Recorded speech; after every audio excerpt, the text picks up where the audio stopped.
તો જય માતાજી, જય શ્રી કૃષ્ણ મિત્રો, સ્વાગત છે તમારું આજના વ્લોગમાં. તો ભાઈ વ્લોગ છે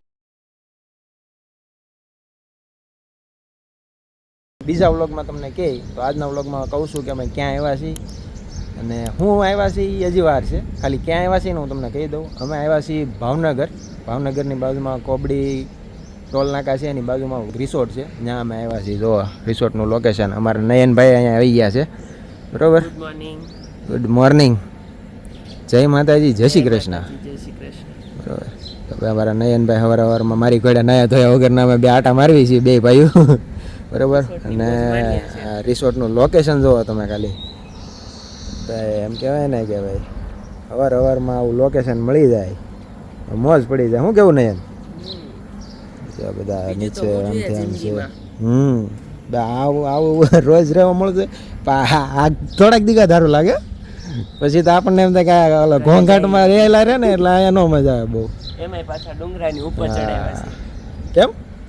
ડુંગરની ઉપર છીએ આપણે. એમ તો ઉપર છે એટલે મેં કહ્યું શું આમે ઉપર. તો ભાઈ આપણે જે આ રિસોર્ટ તમે જે આખું જોવો છો ને એ આખું ડુંગરની ઉપર છે અને નીચે જવાનું છે આખું વળીને. તમારે બહાર નીકળવું ને તો નીચે છે. બરાબર. આ ડુંગરો છે, પાછળ પવન ચક્કી શરૂ છે. બરાબર.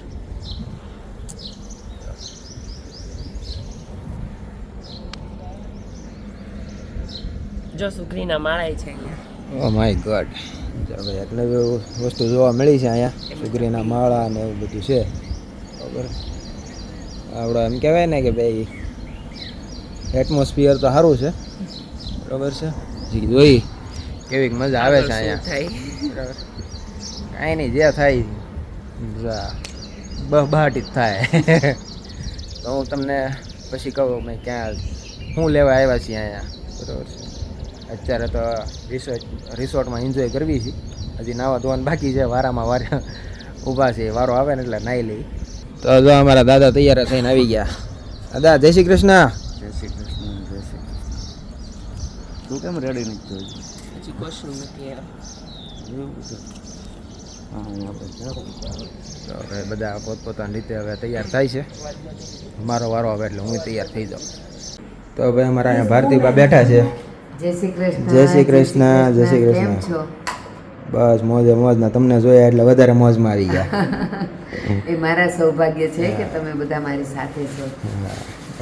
અમને આશીર્વાદ એવડા મોટા મળ્યા કે તમારી યારે કામ કરવાનો મોકો મળ્યો. એ પાછા હિરલબેન એમાં. હિરલબેનને કેમ સવારમાં યાદ કર્યા? અમારે આને યારે પોગી ન હકવી. એ વધી ગયો મારો ભાઈ, વધી ગયો. તો ભાઈ અમારે યારે હિરલબેન છે, પછી ભારતીબા છે અને બા જે આપણે જે આમાં જે સસ્પેન્સ છે કે આપણે અહીંયા હું લેવા આવ્યા છીએ એ આપણે ત્યાં જઈને કહેવાનું છે બધું કે આપણે અહીંયા હું લેવા આવ્યા છીએ. અત્યારે આપણે ખાલી બધાને બતાવી દઈએ કે ભાઈ આ લોકો આપણી હારે છે. એટલા દિગ્ગજ કલાકારોને આજ મળવાનો મોકો મળ્યો છે. જરૂરી છે ને બેટા. હા. અને અમારા જેવાના સૌભાગ્ય છે કે આ ઉંમરે આ બધા યુવા કલાકારો સાથે અમને કામ કરવાનો મોકો મળે બેટા. ના, એ વાત સાચી છે. અને અમારા એ સૌભાગ્ય કહેવાય કે આવા ઉમદા કલાકારો હારે અમને કામ કરવાનો મોકો મળે. નગર તમને તમારી હારે કામ કરવાનો મોકો અમને કેદી મળે? તમે એટલા ઉમદા કલાકાર. અને આપણે હિરલબેન હારે બોલીમાં તો કોઈ પોગી જ ન શકે.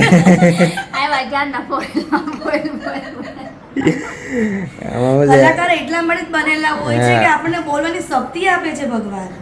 તમારે આનું છે ને બધા હારે નહીં, હું એકલો હોઉં ને ત્યારે સાંભળજો. મારી સામે બોલે મને બોલવાનો વારો ન થવા દેતા. એવું જ હોય, બાયુનું કામ બોલવાનું જ હોય, બાયુને સાંભળવાનું હોય. ઓલો કે ને ભાઈ હિરલબેન ઓલું કે ને કે ભાઈ આપણે લગ્ન 10 વર્ષ થઈ ગયા એમ. જોતા 10 વર્ષ તારે જોતા મારે સાંભળતા જ ગયા છે. એની કોડ્યા છે. તો ભાઈ બધા એન્જોય કરે છે. બરોબર છે. અને હલો, આ મેડમ ને ખાસ ઓળખજો. હીરોનો જે બાળ કલાકાર છે, નાનપણ છે, એના મમ્મી છે. એવું છે? હા. બધાને એમાં શું છે કે જે પ્રોપર જાણકારી નથી એટલે હું આ ફિલ્ડમાં નવી છું, મેં તો પહેલો પગ મૂક્યો છે. અમારી જેમ છે. તો ભાઈ ઘણા નવા કલાકારોને ચાન્સ મળે છે ભારતીબા તમારા આશીર્વાદથી.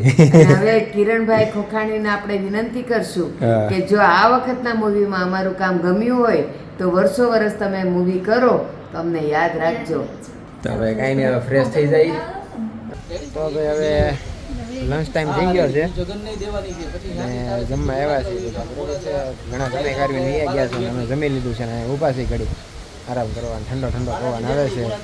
અને આ જો આ ગામડાનું લોકેશન છે, અહીંયા મંદિર છે ભગવાનનું, ગામનું શિવ મંદિર હશે બરાબર. અહીંયા જમવાનું તો બધી ગાડીઓ પડી ને અહીંયા બરાબર. અડધા હજી અહીંયા બેઠા છે, દીદી અહીંયા છે. જમી લીધું?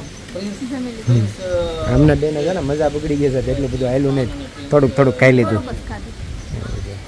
હવે અમારા ગીધાભાઈ અહીંયા વાત કરે છે અને બીજા એક ક્રિએટરો જે એક્ટરો હતા એ બધા ગયા છે. હવે અમે થોડી વારમાં નીકળીએ છીએ જઈ સેટ. તો ભાઈ અત્યારે આ ગામડાનું લોકેશન છે, ત્યાં શૂટ હાલે છે. જો ગામડું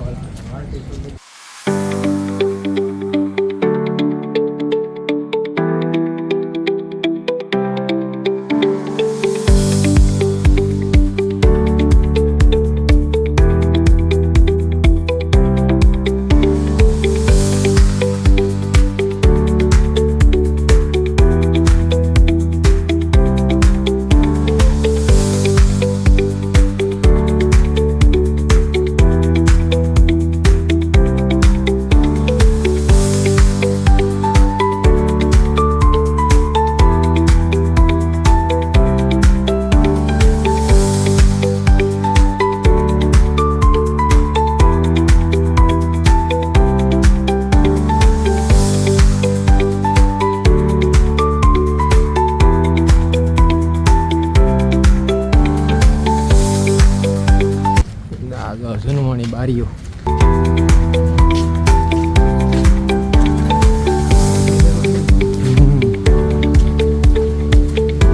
અને ભાઈ આપણો સેટ અહીંયા લાગેલો છે બરાબર. ભાઈ શૂટ પરથી સીધા આવી ગયા છીએ રિસોર્ટે અને હવે જઈએ છીએ સુરત માટે. સુરત આટલું નીકળવી છીએ બરાબર છે. તો હવે બાને મળતા જઈ. બા તો જઈએ છીએ. જય શ્રી કૃષ્ણ. જય શ્રી બહુ કૃષ્ણ. પ્રગતિ કરો અને આવીને આવી એટલી બધી મૂવી કરો ને કે હા. સાતમા આસમાન પર. Thank you. બસ આવા નવા આશીર્વાદ આપ્યા કરો અને આગળ વધ્યા કરવી. આશીર્વાદ હારે જ છે બેટા. કાંઈ નહીં, તો હવે નીકળવી છીએ અને પછી પાછા ક્યારેક ભેગા થાય. પાકું બરાબર. પાકું પાકું. એન્ડ આવજો બા. આવજો બેટા. જય શ્રી કૃષ્ણ. સુખી રહો, પ્રગતિ કરો. હા એટલે હું લાગી લઉં પકડ. બાને મળીને બહુ આનંદ થઈ ગયો હા. આજે. Thank you. બાના આશીર્વાદ હું લઈ લઉં પકડ. બસ થેન્ક યુ બેટા. જય શ્રી કૃષ્ણ. ખૂબ પ્રગતિ કરો. તમે આ બાજુ આવતા રહો. મેળવો. અહીંયાથી સાતમા નહીં. આસમાન પર ખૂબ પ્રગતિ કરો બેટા. ખૂબ કામ કરો. બાના આશીર્વાદ મળી ગયા એટલે હવે પાછો વળો જોવાનું થતું નથી. હા બસ એમ. હાલો માના આશીર્વાદ તો હંમેશા હારે જ હોય બેટા.